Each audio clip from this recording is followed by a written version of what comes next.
let's play with watercolor. Spray your paper with just some light water and then start putting some soft colors together. I used purple and pink and fuchsia. I put them in random locations and let the paper just allow the paint to flow. Adding more water to dilute the paint and to allow that paint to flow into one and another. I don't have a plan here. I'm just putting different colors down. What colors would you like to have flow together? I like to see my colors blending. I like to see them flowing together. I like to get lost in my painting.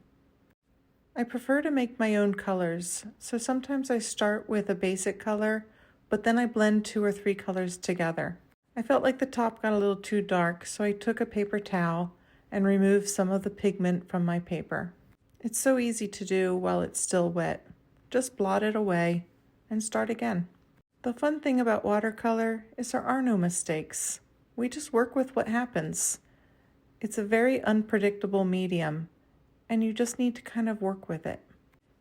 I decided to add some petals and some flowers here, using some of the white spaces that I had left behind as the centers of my flowers. I used the same exact colors as my background, but I used less water and more paint. That way this is a very cohesive painting where the petals of the flowers and the background are actually from the same pigment.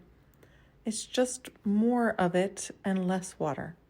I'm using a big mop brush for this, but you could use any brush that you have.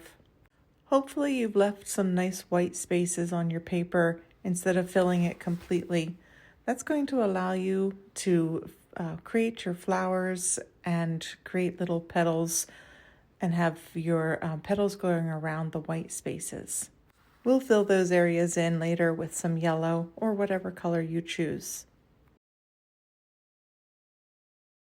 Laying my bristles down on the side and drawing up allows for nice big fat petals. Now I want to make them look like they're kind of going in different directions. So some of the petals are very, very short to create the illusion that those are closer to you. Give it a try. Practice on maybe another piece of paper. One of the trickiest parts is getting flowers to face different directions, but it's really fun to try. For this painting, I thought maybe it would be fun to have some petals on the ground, and so that's what these are representing. If you don't care for that, don't add it. Remember, this is your painting, and you should do what makes you happy. I think it's time to add in some stems. I'm adding a little bit of a base of a flower there with this blue color. Even though stems aren't blue, it's my painting and I felt like I needed a blue in here. But if you would prefer green or black, whatever you want, go for it. Let your painting be yours. You're going to see in a little bit that I take my spray bottle and I actually spray the heads of all these flowers because I'm looking for it to have more of a looser, blendy, kind of faded out look. While this looks really nice because you can see each individual flower head, it wasn't really the look I was going for. And so in a little bit, you're going to see how I spray the water onto the heads of the flowers and then kind of smush the paint around to blur it. I was just okay with the way that I made these stems. I kind of wish that I had made them a little bit more organized.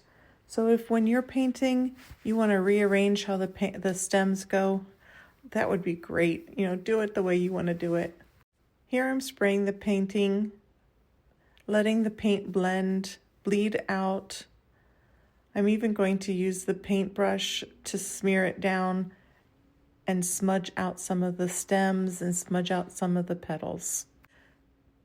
You can do this several different times. It's really great because it can kind of create an atmospheric approach to it. Gives it a very loose feel or abstract attempt for these flowers. Then what I will do is after this has dried, I go back in and I add in some extra little details.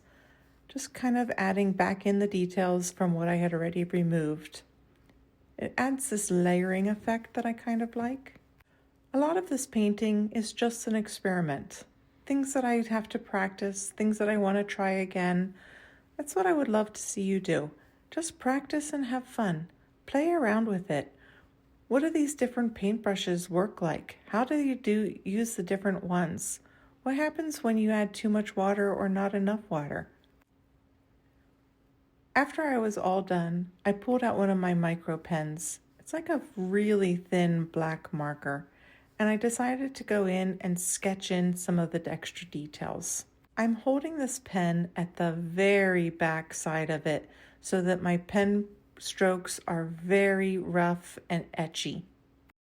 I'm allowing the marker to just kind of sketch across the page, not trying to be particular or having any precision whatsoever. I kind of follow the outline very loosely, and then I go back in and I add in some extra little swirls and jagged edges into the inside. Having a mixed media on your painting is really a great way to add in some extra details after you've kind of washed them out with this effect. The Micron pens come in several different thicknesses, and sometimes I find the thinner ones to be really soft and subtle. It adds in just the right amount of texture and detailing without being really obvious. You almost have to think about it before you realize that that's what you're looking at. Thank you for following me over here on YouTube. I hope to see you here again. Drop any questions you have in the comments. I'll try to get back to you as soon as I can. Go ahead and get your watercolors out. Practice, have fun, see where it takes you. Explore, experiment, have the confidence to see what happens when you play.